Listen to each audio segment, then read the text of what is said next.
Zero seat वाली कांग्रेस है कहां पे भाई?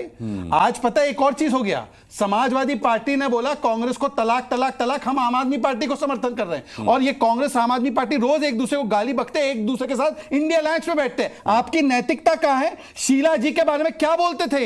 शीला जी को जेल में डालेंगे और 24 में आप इनके साथ मिल गए और अब बोल रहे हैं कि 10 साल से इन्होंने बेड़ागर्क किया। तो 10 साल से बेड़ागर्क किया तो 24 में अलायंस क्यों किया? मैं आपकी नियत और नैतिकता ढूंढ रहा हूं। ठीक है, वो भी जीरो है। मुकेश जी, यही झगड़ा, यही लड़ाई, यही राजनीतिक द्वंद्व दिल्ली इलेक्शन को इस बार दिलचस्प बना रहा है या खतरनाक बना रहा है? देखिए, सबसे पहले तो जो लोकतंत्र में चुनाव होने जा रहे हैं, आज तारीख का ऐलान हुआ है और उसमें ये सबसे जरूरी और बहुत महत्वपूर्ण मौका होता है कि जब सभी पार्टियां अपनी बात रखें। जैसे शहजाद भाई ने तमाम वो बातें रखी कि भाजपा ने क्या काम, शुरुआत बहुत पॉजिटिव तरीके से की। इसी तरह से ऋतुराज जी ने भी अपने काम गिनवाने की कोशिश की। लेकिन मुझे लगता है कि इसमें कहीं ऐसा ना हो, ऐसे डिबेट्स में, कि जो बहुत थिएट्रिक्स करता हो, बहुत लाउड हो, बहुत इंटरप्ट करता हो। या आपने भी जैसे देखिए कि आप लोगों ने बड़ा हास्यास्पद बना दिया कि सौरभ भारद्वाज ने कह दिया शादियों में बजेगा। आप थोड़ा सा अगर गूगल कर लें तो शादी के गीतों में भी मोदी नाम की धूम, हर हर मोदी, घर घर मोदी। जो हर हर महादेव था वहां हर हर मोदी जिस पार्टी ने कर दिया, वो सब मिलके, और आप भी उसमें हंस रहे हैं। नहीं, मैं इसलिए हंस रहा हूं, मैं आपकी बात पे इसलिए हंस रहा हूं कि आप ये मान रहे हैं कि आम आदमी पार्टी अब बीजेपी के मॉडल को फॉलो कर रही है। अनुराग भाई, एक मिनट सुनिए। बीजेपी मॉडल को फॉलो नहीं कर रही है, हम सब मिलके इतना रिडिक्यूल कर देते हैं। उससे क्या होता है कि वो जनता को पसंद आने लगते हैं कि सब मिलके एक बेचारे आदमी को। देखिए कि जब भी चुनाव होता है ना, पूरी मीडिया, एक मिनट शहजाद भाई, अरे शहजाद भाई आप थोड़ा सा सब्र रखिए ना, कि जब सब लोग करते हैं आप करिए, उससे उनको फायदा होता है। आप देखिए हर चुनाव के मौके पे, इस बार अभी तक नहीं आए हैं, नहीं तो यह नियम बन गया है कि तमाम स्टिंग ऑपरेशंस होने लगते हैं। आप ढूंढ के निकालने लगते हैं कि किस मोहल्ला, अगर और आज अगर 2024 में एमआरआई की डेट मिल रही है, मैं कह रहा हूं 2026, हाँ। अरे 26 क्या 30 में एम्स में आप चले जाइए, आप तमाम जुगाड़ लगा लीजिए, 26 क्या 30 में भी आपको एमआरआई मिल जाए। क्या क्या डेट्स, ऑपरेशन कैंसर के ऑपरेशन, मरते मरीज को आप एडमिट नहीं करा सकते हैं, तो फिर क्या बातें हो रही हैं? मतलब इतना रिडिक्यूल किसी को भी नहीं करना चाहिए। सभी पार्टियां अपने विचार रखें, अपना मत रखें। शादी वाली बात को, मोदी के गानों पर लोग नाचते होंगे शादी पर बीजेपी का कोई ये कहता नहीं है कि इस गाने पर शादियों में लोग नाचेंगे, गाना मगर उसके लिए मैंने सिर्फ उस बयान की बात की जो सौरभ भारद्वाज ने, मगर वो इतना हास्यास्पद नहीं है। सभी पार्टियां तो ऐसे ही दावे कर रही है ना, हर हर मोदी, घर घर मोदी। ये क्या नारा है? ये हमारा पार्टी का नारा नहीं। अरे ये हमारे पार्टी का नारा नहीं। देखिए, जो स्पष्टीकरण दे दिया, ठीक है शहजाद। नहीं, स्पष्टीकरण आप ऋतुराज से जब उसको, मैं सबसे ले रहा हूं।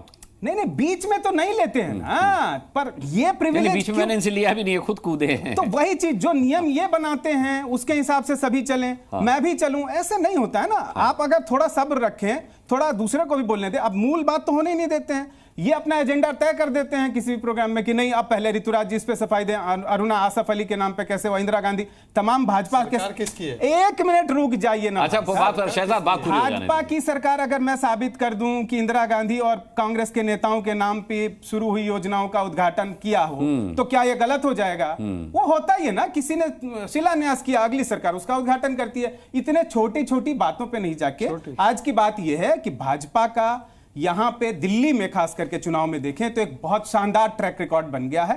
हर लोकसभा चुनाव में इस बार भी आप देखें कि जब कांग्रेस और आम आदमी पार्टी दोनों साथ जुट गई, उसके बावजूद 54% से ज्यादा वोट, और उससे पिछली बार देख लें, उससे पिछली बार देख लें। लेकिन विधानसभा में यह बहुत बड़े आत्मंथन की बात है। और मैं सिर्फ 10-20 सेकंड में एक बात कहना चाहूंगा, जो कि मैं देख रहा हूं, भाजपा ने इसके बावजूद इस चुनाव में 2 कैंपेन चलाए। सबसे पहला कैंपेन चलाया जिसमें दिल्ली को उन्होंने एकदम काला, बदनुमा, बदनाम करने वाला। मुझे नहीं लगता कि ये वैसा ही कैंपेन था जिसके लिए भाजपा हमेशा राहुल गांधी को दोषी ठहराती है कि आप भारत को ही बदनाम करते हैं। वैसे ही दिल्ली वालों को ये कतई पसंद नहीं आया कि आपने दिखा दिया कि दिल्ली कितनी गंदी हो गई, काली काली, क्या ऐसी दिल्ली है हमारी, ये कैंपेन था। उसके बाद अगला कैंपेन क्या चला? उसके बाद चला कि क्या केजरीवाल ने शीश महल बना लिया। अगर केजरीवाल, और उस पर होर्डिंग्स जगह लगे कि 43 करोड़ रुपए खर्च कर लिए। वो आदमी कह रहा है प्रधानमंत्री जी सरकारी कार्यक्रम में आके और लगातार पॉलिटिकल आरोप लगा के चले गए कि ये आपदा है। मैंने तो उस दिन भी कहा था, पंजाबी में दा मतलब होता का,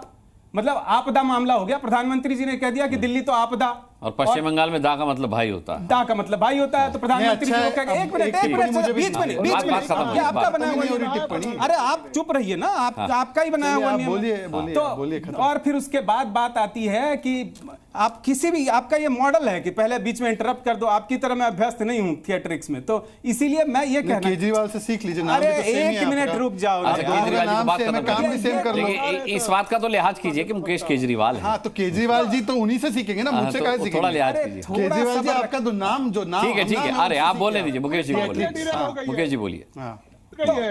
तमाम ऐसी योजनाएं हैं जिन पे बात होनी चाहिए। दिल्ली के लोगों को वो जो निगेटिव कैंपेन था, मुझे नहीं लगता कि भाजपा के पास अपनी बहुत सारी चीजें हैं बताने को, ठीक है। वो बताए और एक पॉजिटिव कैंपेन चलाए उस, और डिबेट्स में भी ठीक है, हमेशा- अनंत विजय को लाता हूं, फिर आता हूं मैं। अनंत विजय जी, क्या भारतीय जनता पार्टी केजरीवाल के ऑरा के आगे कंफ्यूज हो गई है? जिस तरीके से मुकेश केजरीवाल जी आकलन प्रस्तुत कर रहे हैं कि दिल्ली को ही बदनाम किया, फिर शीश महल का मुद्दा आ गया, मुख्यमंत्री कौन होगा चेहरा बताने को भारतीय जनता पार्टी तैयार नहीं है, तो अपने कैंपेन में कहीं बिखरी हुई है भारतीय जनता पार्टी आम आदमी के पार्टी के आगे।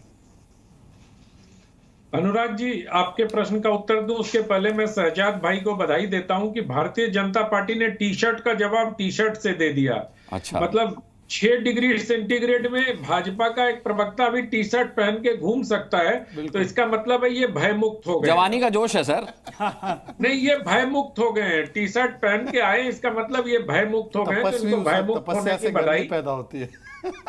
दूसरी बात मैं ये कह रहा हूं कि अभी मुकेश जी बात कर रहे थे और ये मतलब ये 2 और 2 को जोड़ के 6 करने का प्रयास कर रहे थे। अच्छा। गीत बजना और हर घर मोदी होना, दोनों मुकेश केजरीवाल जी, दोनों अलग अलग बात है। तो मुझे लगता है कि अगर तुलना होनी चाहिए तो एक समान लेंथ पर तुलना होनी चाहिए, और तुलना करने के लिए तर्क भी समान होने चाहिए। ठीक है, मैं सिर्फ इतना कहना चाहता हूं कि सचमुच हर्षवर्धन जी ने बिल्कुल ठीक कहा कि किसी भी पार्टी के थीम सॉन्ग का शादी में बजना निरा हास्यास्पद है। इस पर मुकेश जी चाहे कितने भी तर्क ढूंढ के ले आए, वो विद्वान आदमी है, ले आ सकते हैं तर्क, लेकिन क्या होता है ना कि भानुमति जब कुनबा जोड़ती है ना, तो कहीं का रोड़ा और कहीं का ईंट लगाने लगती है, तो वो कुनबा दरअसल कोई आकार ले नहीं पाता है। दूसरी बात, वो योजनाओं की बात कर रहे थे, मैं तो कहता हूं चलो योजना पे बहस कर लो। केजरीवाल जी के शीश महल पर अगर प्रधानमंत्री ने स्वयं कहा उन्होंने राजनीतिक हमला किया, तो क्या राजनीति करने वाला व्यक्ति एकेडमिक हमला करेगा? ये अपेक्षा कर रहे हैं वो। राजनीति करने वाला आदमी तो राजनीतिक हमला ही करेगा, और वो भी मुद्दा है।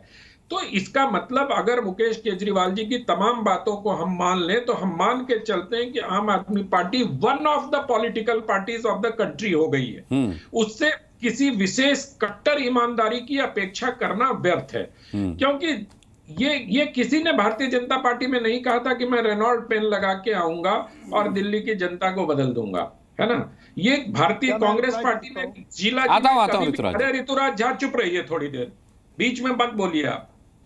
मैं ये कह रहा हूं कि हरिशंकर गुप्ता जी को याद होगा, दिल्ली विश्वविद्यालय में जब थे हम लोग, तो कभी शीला जी ने कभी इस प्रकार के वादे किए थे क्या? या इस प्रकार का, शीला जी ने जब 12 एसी लगाए थे, मुकेश जी को जरा पूछिए, सिद्धांतिक बातें कर रहे थे, तो कितना हंगामा मचाया था कि ये इसका बिजली बिल कौन देता है। अब 12 एसी मुख्यमंत्री के घर में मुद्दा हो सकता है, लेकिन कोई प्रधानमंत्री अगर ये पूछता है कि 47 एसी क्यों लगा आपके घर में, तो वो मुद्दा नहीं हो सकता।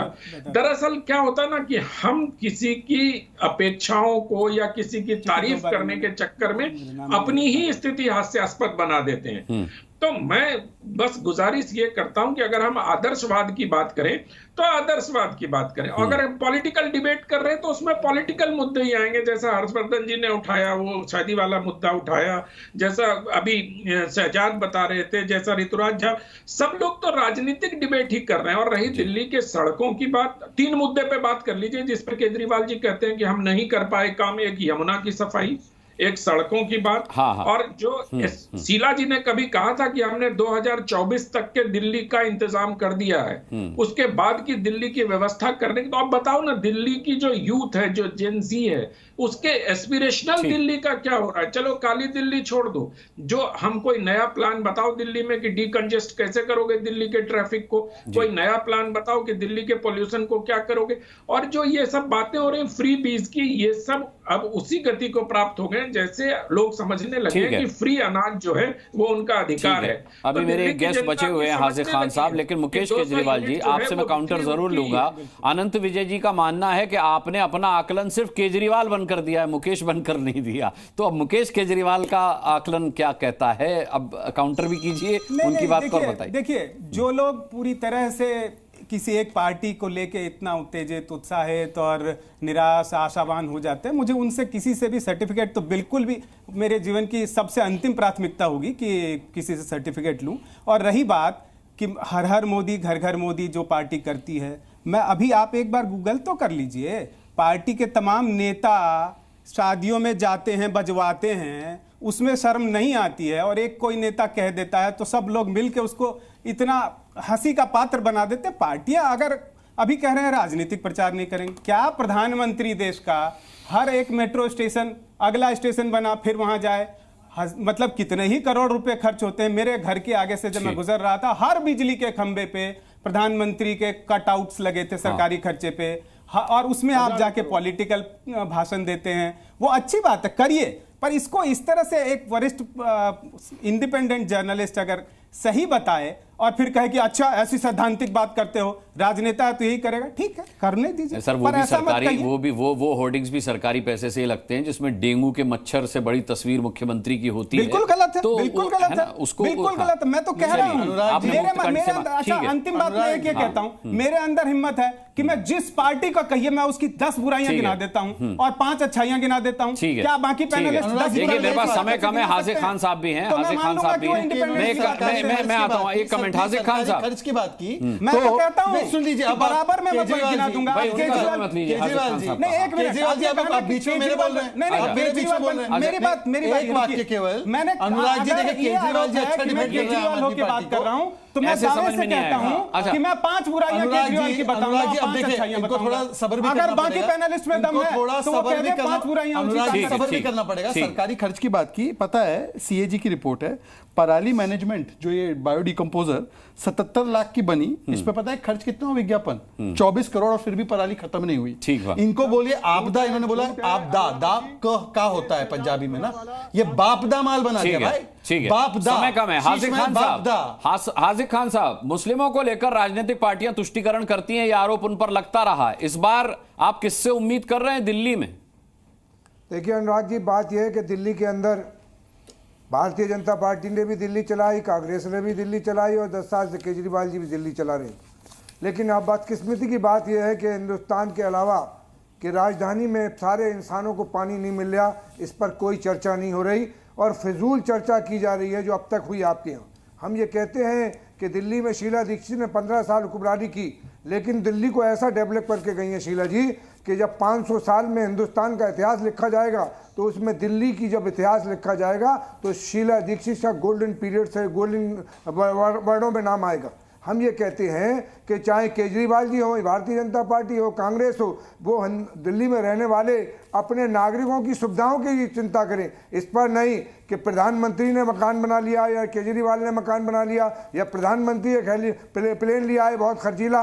ये देश की ज़रूरतों के एतबार से होता है, लेकिन दिल्ली को जब दिल्ली में इतिहास लिखा जाएगा, अभी आने वाले चुनाव में दिल्ली के वोटर की जिम्मेदारी बनती है कि दिल्ली के लोगों को किसने व्यवस्था किया सही। कांग्रेस की सरकार भी देखी दिल्ली के लोगों ने, केजरीवाल की सरकार भी दी, सुषमा स्वराज की सरकार भी देखी। इस देश की प्रदेश के लोगों को, दिल्ली के लोगों को वोट उन्हें करना चाहिए 5 तारीख को जो आपकी समस्याओं का समाधान करें, आपको एजुकेशन अच्छी मिले, आपको शिक्षा क्या कहते हैं मेडिकल व्यवस्था अच्छी मिले। एक सवाल हर्षवर्धन आपसे जरूर जानना चाहूंगा, वैसे पूछना मुझे हरिशंकर गुप्ता जी से था पर वो गोलमोल जवाब देंगे।